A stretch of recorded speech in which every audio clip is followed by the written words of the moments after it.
I'm here at Willow Road near Shermer in Northbrook, Illinois, where a Union Pacific coal train derailed earlier today, approximately 1:45 p.m.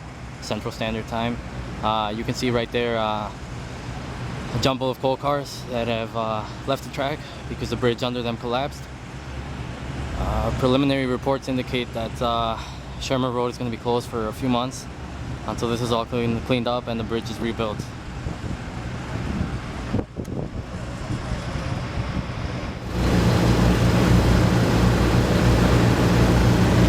Alright, this is about as close as I can get. I'm about 80 yards away from the wreck. I've just been informed by Northbrook and police and fire department that there's a lot of down power lines in the area.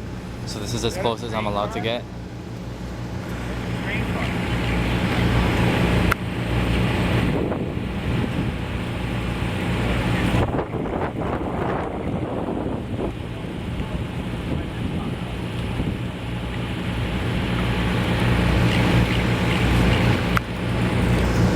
And once again, that jumble of cars right there is right over Shermer Road here in Northbrook, Illinois.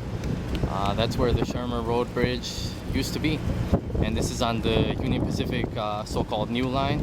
This used to belong to the Chicago and Northwestern. And from what I've heard, this was a coal train that was bound for Wisconsin, a power plant in Wisconsin from Wyoming. And looks like it ended its journey right here, unfortunately.